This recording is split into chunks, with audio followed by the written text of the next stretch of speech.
in the opening game of the Wafu Zone B Under 17 Cup of Nations Championship.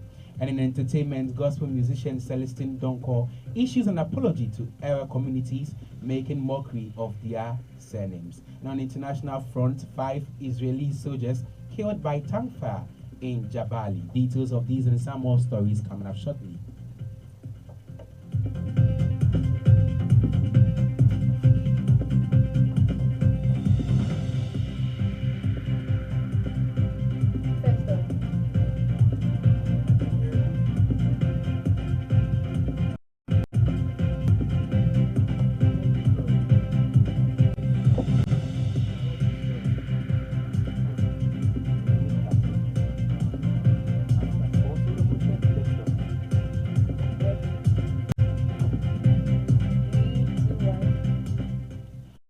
For our very first story, Chief Forecaster at the Ghana Meteorological Agency, Felicity Ahiafeanyo, says citizens should prepare for increased rainfall and take proactive measures to plan ahead.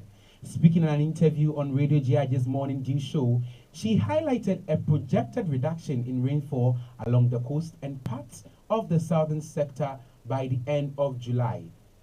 Notable, she expressed confidence in the agency's improved accuracy in predictions and urged the public to stay informed by regular visiting their website, Ghana Meteorological Agency, on all socials for accurate predictions. She, however, admonished the Assembly representatives to address road maintenance issues, particularly focusing on repairing potholes.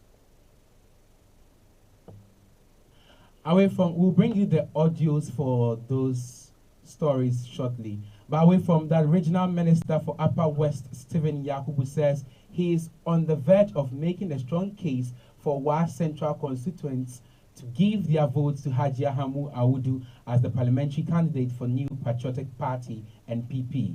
According to him, she believes it's about time the constituency takes a bold step and give a new person a chance to showcase their potential and what he can do for the WAP Central constituency. Hajia Humu Awudu will be contesting again for the seat after not winning it from Dr. Rashid Hassana Pelpo in the 2020 elections. Now, moving on, 3 teachers' union, NAT, NAGRAT, and the Coalition of Concerned Teachers to stage more nationwide protests to pressure government to quickly conclude negotiations on their conditions of service.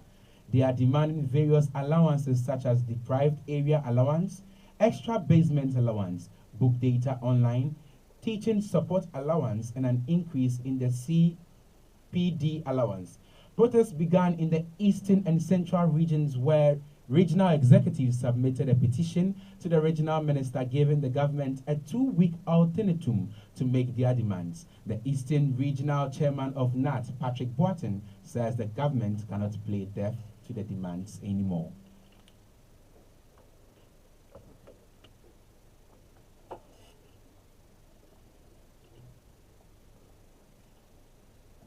Megahertz, the learning curve.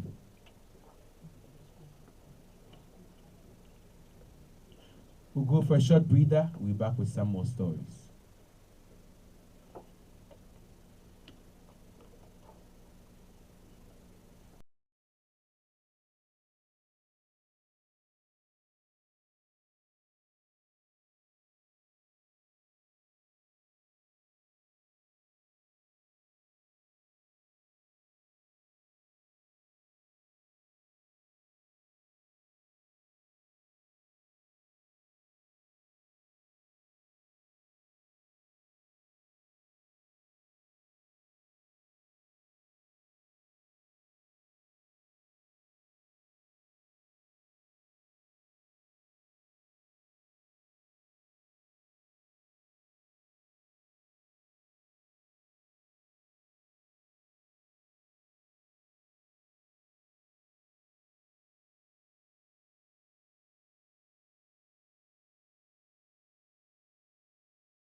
Felicity Ahiafanyo, said citizens should prepare for increased rainfall and take proactive measures to plan ahead.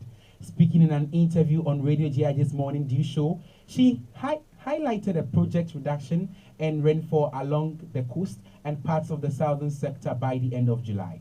Notably, she expressed confidence in the agency's improved accuracy and prediction and urged the public to stay informed by regularly visiting their website. Take a listen. We should, the first point of call is that we should get the forecast on a daily basis. If you don't get the morning, try to get the afternoon. If you don't get the afternoon, try to get the evening so that you can plan your activities. Another aspect is that those of us that live around the low-lying areas, the flat-prone areas, we should try as much as possible to relocate our valuables. So that when we enter into June and the rains come, we may not lose those valuables assets that we cherish so much. And if NADMO comes in to advise us if we issue the warning and NADMO asks us to relocate, we should comply and relocate peacefully after the season. She, however, admonished the Assembly representatives to address road maintenance issues, particularly focusing on repairing potholes. This is to the assemblies or the metropolitan officers across the road, those that are in charge of the road network. We have a lot of potholes. I think this is the time that they should try as much as possible to do something about it, so that during the rainy season that these potholes will be filled with water, where we may not, that tourists may not have an idea to get into it and it becomes an accident. So let's try our best to do this. And also, there's no problem with the commercial vehicles, some of them are leaking. And I will plead with police administration to make sure that those that have these challenges, I think we should find a way of explaining what That was the chief forecaster at the Ghana Meteorological Agency, Felicity, you heard there. Now, away from that, Regional Minister for Upper West, Stephen Yakubu, says he is on the verge of making a strong case for WA Central constituents to give their votes to Hajia Hamu Awudu as the parliamentary candidate for the New Patriotic Party, NPP. According to him, he believes it's about time the constituencies take a bold step and give a new person the chance to showcase their potential and what he can do for the WA Central constituency. Hajia Humu Awudu will be contesting again for the seat after not winning it from Dr. Rashid Hassan Appel. Moving on, 3 teachers union, that's the NAGRAT and Coalition of Concerned Teachers, to stage more nationwide protests to pressure government to quickly conclude negotiations on their conditions of service. They are demanding various allowances such as the deprived area allowance, extra basement allowance, book data online teaching support allowance, and an increase in the CPD allowance. Protests began in the eastern and central regions, where regional executives submitted a petition to the regional minister, giving the government a 2-week ultimatum to give their demands. Eastern Region Chairman of NAT, Patrick Boaten, says the government cannot play deaf to their demands anymore. Out of the 17 allowance set by Magmanity, we are saying government, we understand the situation government finds, but it can also not go without specification for the government on the demand we are making on them. 4 allowances, deprived area allowance. Most of our teachers are in the rural communities. If you take the employing community of government, teachers are the most employable people on government payroll. And we are found in the most deplorable areas. Every nook and cranny of the country, we have teachers there. And it is difficult assessing those places. If our members have taken the challenge to be there, they must be compensated with all the challenges they are going through. That's why we are asking for deprived allowance for them. Apart from that, we are saying that assessment allowance. There are so many things teachers are doing that are not accounted for. And we have put them together to say that we want this assessment allowance. Apart from that, we are talking about book and data and online allowances. We have been giving laptops, but not all of us are receiving. Even that one, we are also calling on government to supply to the last teacher by the close Let's hear Labour expert Austin Gami's take on the recurring issue. Shaping conditions of service is not new. Things keep changing from time to time.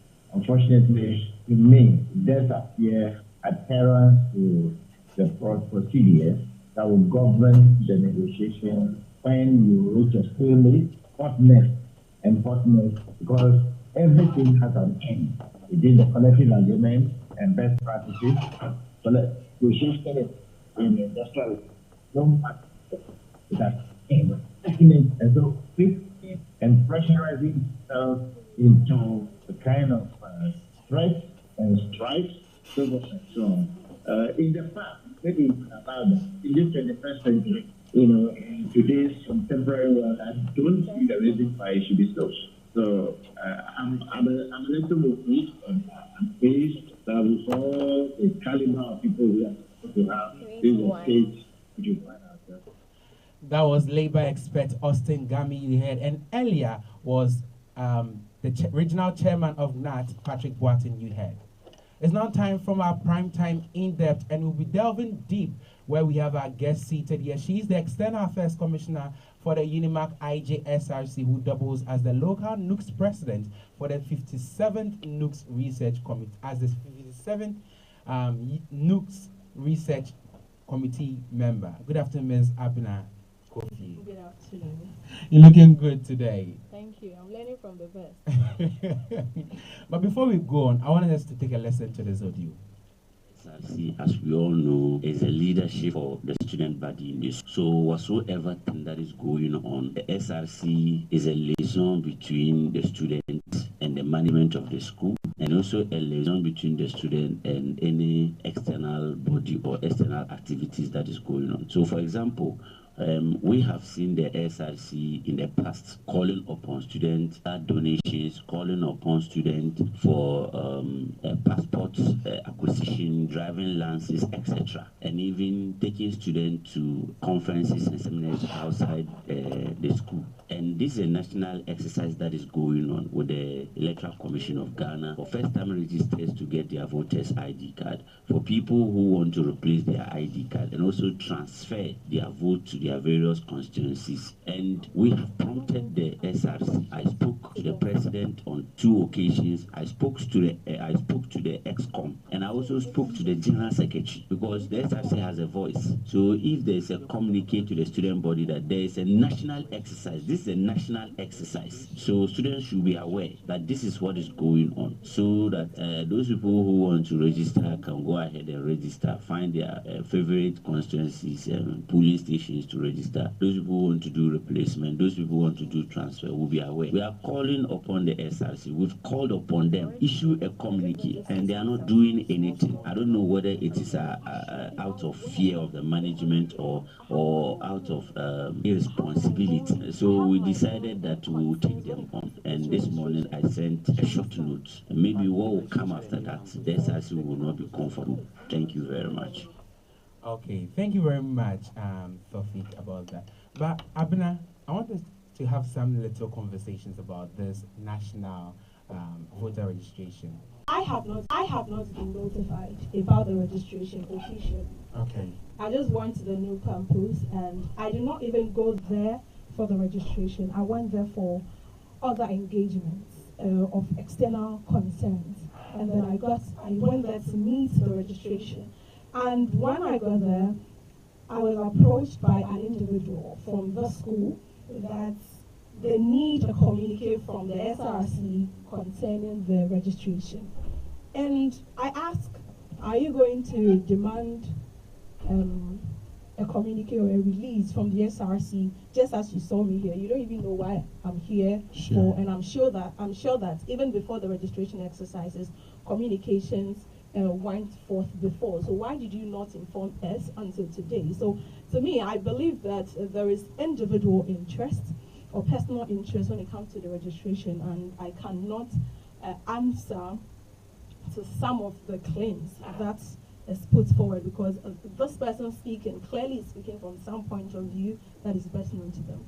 Thank you. Sure, thank you very much. But don't you think that when it comes to his claim, actually, the ESCOM actually had a part to play in that when it comes to affairs outside campus? Yes, we have a part to play when it comes to such registrations. However, we do not work in a vacuum. And my office has not been communicated to regarding this exercise. We just had it as a national exercise. However, again, due to personal interest, some people have taken it upon themselves to politicize it. And that I do not agree, and I do not line with it. If it is coming from the office, it's coming from the office. But in a situation where you see the politicizing aspect of it, you would want to take yourself out of it because you do not want anyone to implicate you. Sure. Okay, let's take the parochial interests of these individuals out of the question.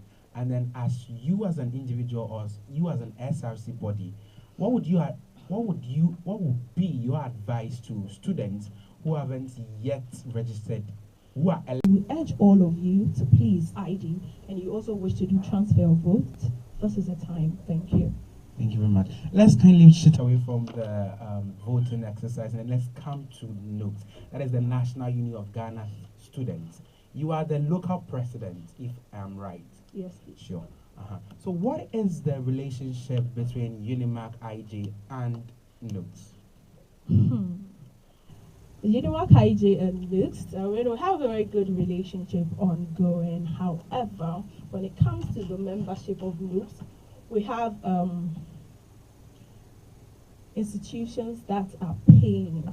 They pay dues to partake in all exercises of the NUGS. Sure. And then we have institutions who are non-paying members. Unfortunately, for Unimac IJ, then GIJ SRC, we were a part of NUGS, and then we were a paying member. However, somewhere in 2021, there was a message sent to the NUGS president as of then that GIJ was not financially stable to pay their commitment to NUGS, and because of that, they could not partake in the Congress. You know, when you pay your NUGS dues, you are able to partake in Congress, which is the highest decision body of NUGS, which is where you are able to vote. You have a voting right to elect leaders and also to involve yourself in any decision making. So as of now, Unimac IJ is not paying member or a dues paying member. However, we are a member of the NUGS. We partake in all activities of the NUGS, and the NUGS do not leave us out of any of the activities. Well, that means that any activity that comes out that is being published or being brought out by NUGS, Unimac IJ actually can participate in it. Yes, we can participate. However, there are some benefits that we could not benefit from because we're not making any financial commitments to it. Okay. So are there any plans that you could actually, coming up in the year, that as a president, as a local president, you could actually let us know, maybe educate us a little bit? Can you please come a bit clearer? Okay. So are there any plans coming up this year that as a local president for NUGS, you'd want to literally educate us a bit in any upcoming program going to be initiated by NUGS? Okay. From your question, from my understanding, I don't know if I'm answering from the perspective of the local NUGS or from the national NUGS. So let's take it from the local NUGS, then we go to the national NUGS. Okay, so I think upon assuming office, we realized that most students do not know much about NUGS. They have inadequate information when it comes to NUGS. And so the Office of the External Affairs Commission, which also doubles as the local NUGS, is coming up with the ESCOM Week celebration. If you take up the ESCOM Week celebration, which is also the local NUGS celebration, and we cannot say it is ESCOM because the concentration is for us to educate the student body about NUGS, to also let them know the role NUGS play in our everyday lives, because there are so many initiatives by the NUGS that directly and indirectly affect us as students. So this week is in that week, it's going to be a Monday to Friday exercise. Okay. You're going to have 4 days online or social sensitization about NUCS. You're going to tell people who NUCS is, what NUCS does, the executives of NUCS.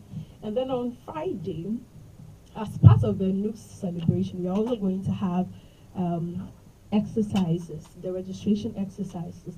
That is, aside the voters ID registration that's ongoing, we believe that a few weeks ago we issued a survey from the Office of the External Affairs Commission to the school for students to fill, and we wanted to know which of the IDs is of essence to them and which one they need. And apparently a lot of people want to jackpot, so they said they want a passport. And we have people who said they wanted birth certificate, they wanted the Ghana card as well, driver's license and all. So we've done all the communications necessary. Sure. It's just only one that we are waiting to finalize, especially on the price. You know, these services comes with institutional price, and then we need to pay. So this is what we have, aside the registration, which is also going to be included in the week celebration. And then on the last day, we are going to have a NUCS forum, a study abroad symposium, and then a business fair, where we are going to have all the executives of NUCS on campus, if not all of them, a number of them on campus, for us to dialogue and see how we can solve the situation of NUCS and then GIJ when it comes to our relationships, especially financially. Especially financially. You talked about prices, and then that brought my mind back to when you brought in the driver's license. People were complaining that it is expensive. I also think it's expensive, though, but what are you guys doing or trying to do about that, when it comes to the expensiveness of the driver's license, to be specific? So with a driver's license, we are working with DVLA Test Drive, and it includes 3 months of driving lessons. So it is not just the driver's license, but they're also going to give you the driving lessons, where you get to take the driving test, and then you do the eye test as well, all included in the same fee. So if we look at it from the breakdown, the driver's license itself does not even cost up to 1,000 cedis. Okay. However, when we spoke to them concerning what if somebody knows how to drive, and then the person wants to get only the license, they say the person would need to go through another process. You need to do the driving test and all that for you to be eligible to gain a driver's license. And because of that, the price, they're just going to take about 200 cedis from it. All right, that's fine. When you are saying all this, I think comparing it to previous administrations of the office of the SRC, what would you say are some of the achievements that you have brought to light? Achievements I've brought to light from the Office of External Affairs, yes, and I speak about it because I know the Local NUCS Week is the maiden edition of for the SRC when it comes to its administration. Yes, the past officers have done well. They did well.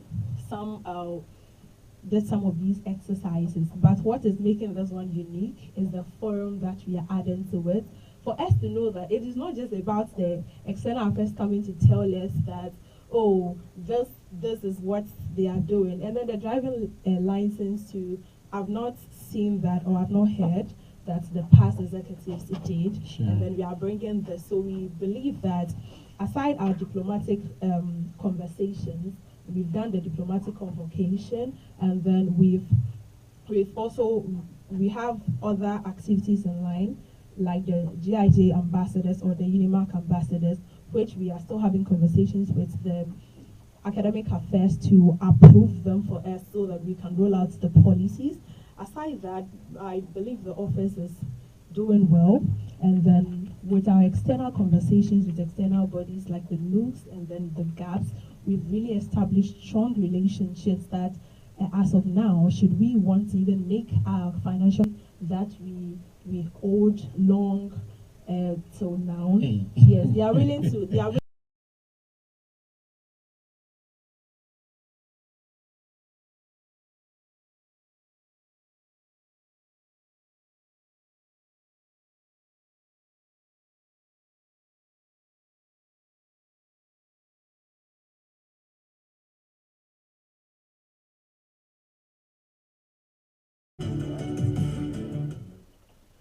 Now in business, the minority leader in parliament, Kaisel Atoforsen, has said the incumbent government's attitude towards spending budgets is one of the causes of the city's depreciation. Speaking at a press conference yesterday, he noted that this, among many other reasons, is why the economy is in a bad state. Take a listen.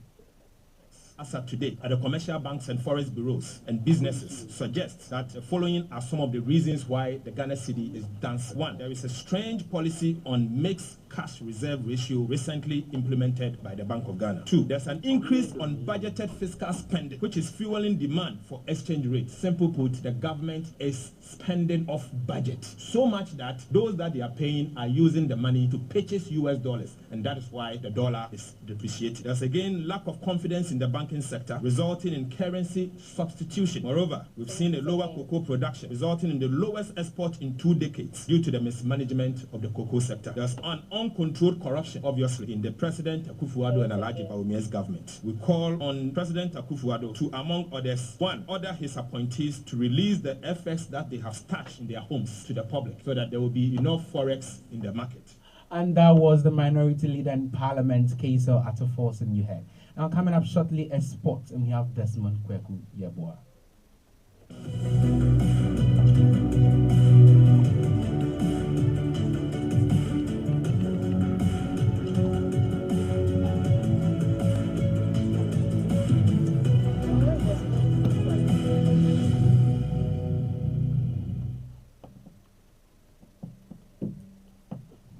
Well, in sports, let's delve into the local scene where at 4 p.m. yesterday, the all-awaited game between the Black Starlets and Cote d'Ivoire was held, and the Black Starlets made a firm statement as they beat neighboring Cote d'Ivoire by 5-1 at the Lagos Sports Stadium in the opening game of the WAFU Zone B Under-17 Cup of Nations Championship. Larry Kingston's boys shot themselves into a 2-goal lead before the halftime breakthrough by Joseph Nabi, who netted 2 sensational strikes to put the Starlets in the driving seat. The floodgates opened in the second stanza, where with 3 extra goals coming from skipper Benjamin Tivano, George Sapon and Mark Kagawa Mensah, who put the icing on the cake with a cracking finish by cutting in and curling home the ball beyond the reach of the Ivorian goalkeeper as the Black Starlets clinched their first win in the opening game of the championship. To the international front, yesterday night was also a fascinating night in the weekday matches of the English Premier League, as there were drama in both United and Chelsea's game. There was another win for Mauricio Pochettino's side as they beat Brighton and Hove Albion by 2-1 at the Amex Stadium. Let's hear some highlights of the game.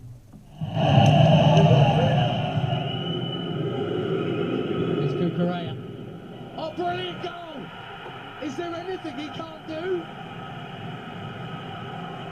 That cross has just been hammered at him. Cole Palmer steers in the most remarkable header. Chelsea are in front. The boys' magic. End of. Promise for Brighton right at the end of the first half here. There are 3 in the box, and Laptey is sticking it in there. João Pedro made that his. Really strong forwards header that, wasn't it? I'm having it. Yeah, it's a terrific header.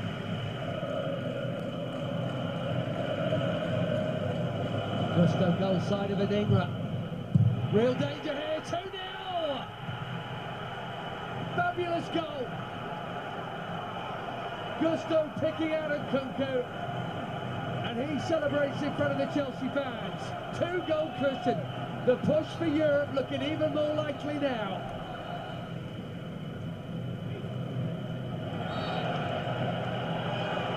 Oh, honestly. The delayed reaction on that is spectacular. Reece James did flick a leg out. Michael Salisbury and his VAR colleagues. Well done. Straight red.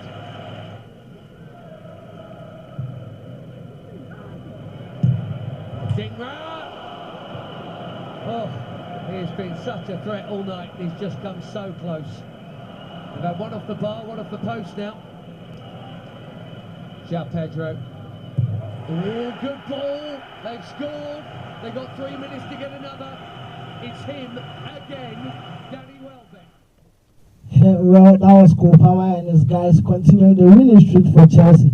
Also, Manchester United ended their losing streak as they came from behind to beat Newcastle by 3-2 at the Old Trafford. Let's get to the highlights of the game. Historically, this fixture has been dominated by Manchester United in the Premier League era. But Eddie Howe's side have won each of the last 3 meetings in all competitions, and the Magpies could complete a league double over United for the first time since the early 1930s. Ahmad. Change of pace, change of direction. Round the corner for Fernandes. It's Kobe Mainu! What a season he's had! What a player he's becoming! And Old Trafford feels a whole lot better after that. Long stuff to Murphy, trying to ping it for Dan Burn to attack. And Casemiro looked to clear it. Rob Jones has a look at his watch. And the goal decision system doesn't respond. Oh, wow. It's one of those incidents that seems to get closer and further over the goal line every time you see it. Cross it towards Gordon, who prods Newcastle level. And it hasn't taken them long in this second half. And Newcastle are level. In from Fernandes. Ahmad to strike it! What a hit! As pure a strike as you're likely to see. And Manchester United have their lead back. And boy, does he strike it sweetly on the half volley. Oh. Hoyland bringing fresh legs to the table. And a finish to finish off Newcastle United. And he is milking the moment. And it comes from Gordon. Attacked by a fair few. Bodies on the floor. Oh, what a hit. That's a super goal. Lewis Hall at it again against Manchester United. A victory that is a welcome boost to morale as well as the points tally. Determined to end the season with a flourish after recent struggles, Manchester United prosper in a real tug-of-war of a game. So Eric Ten Hag's men have ended their losing streak with yesterday's win at the Old Trafford. We heard from the highlights of the game at the Amex Stadium and the Old Trafford. That's all for sports with me, Desmond Krokuyabua. Next is entertainment news.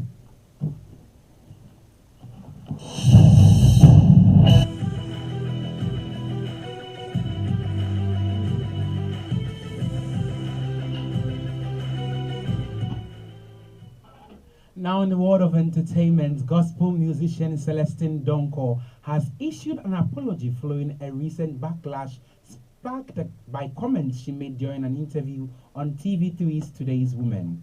During this interview, the singer and host, Cookie T, engaged in a seemingly light-hearted conversation about the perceived heaviness of our names and expressed interest in marrying people with lighter names. The banter by the duo, both hours, drew criticisms from viewers and social media users, some of whom deemed the comment inappropriate and offensive. Responding to the backlash in the post on Instagram, Celestine Donko said the comments were made in jest, in no way to mock hours or the culture they revered. I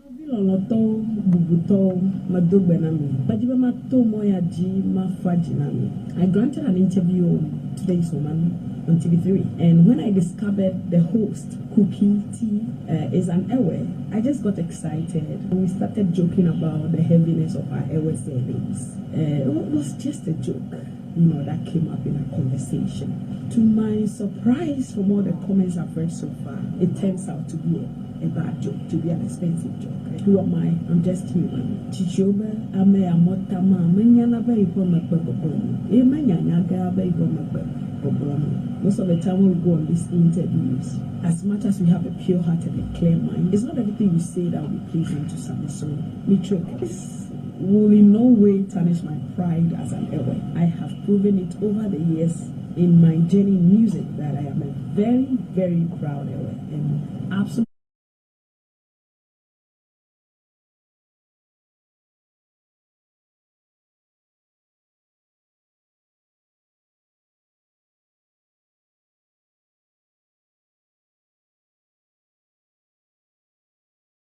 Say that Ewe spiritual language. That is the language we are going to be speaking in heaven. And so I encourage everyone to learn one or two. So this is just one of the things that happens with love and respect to all of you.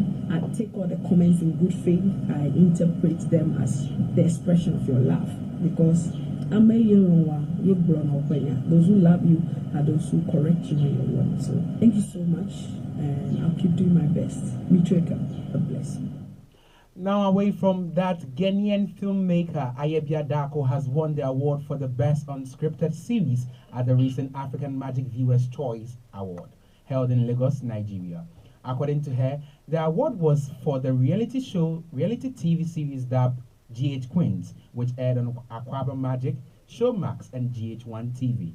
Season 1 of the GH Queens was first launched in 2021, and season 2 following in 2022 to 2023, with Ayebia Dako as the show's executive producer. Her reality TV series brought together a diverse cast of talented women, providing a platform for their unscripted stories to be heard and celebrated far and near. The 2 seasons of the show has captivated audiences across Ghana and beyond, and has sparked conversations and inspired a new generation of entertainers in the country. Now move to the international front, where we have Evans Ajokache as he reads to us news coming from the international. Now to the international front lines. The military in Gaza has revealed 5 Israeli soldiers have been killed in one of the deadliest incidents since the war began in October. According to the Israeli media, troops were killed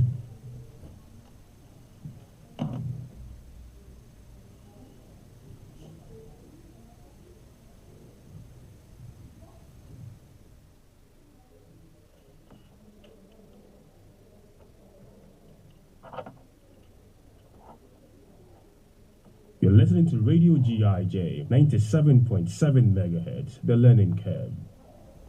Sorry for that technical challenge.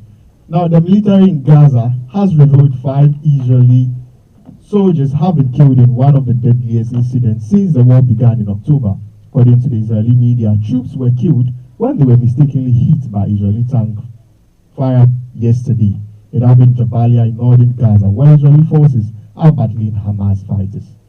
Troops went back into the town this week after previously pulling out, saying Hamas had regrouped there. Tens of thousands of civilians have fled Jabalia since Saturday, when the Israel Defense Forces IDF launched an operation with airstrikes. Troops re-entered Jabalia on Monday, fighting there in the southern town of Rafah, where about half of Gaza's civilian 2.3 million population have taken shelter, has intensified in recent days. Some 600,000 Palestinians have since fled Rafah, and another 100,000 have been newly displaced by resurgence of fighting in the north, the UN says. The media cited the IDF as saying it was investigating while they were hit by tank fire. However, an initial probe found the soldiers had occupied a building in Jabalia refugee camp, dozens of meters away from Israeli tanks also stationed in the area. The tanks identified a weapon in the building and fired 2 shells towards it, the probe found. 7 other soldiers were injured by the tank fire, 3 of them severely injured. That was it for prime time. That's all for international news with me, Evans Ajokache.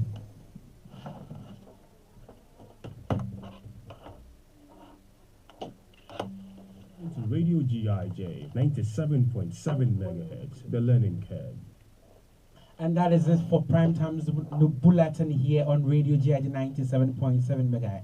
Many thanks to the crew, Evans, Ramat, Peter, Emanuela, Prince Chate, Nanyoko for making sure all sounds are played, and Gregory for social media, and to you for doing the listening. Once again, my name is Nathaniel Ni Amuotu. Desmond Kwekuyeba comes your way with sports. Stay tuned.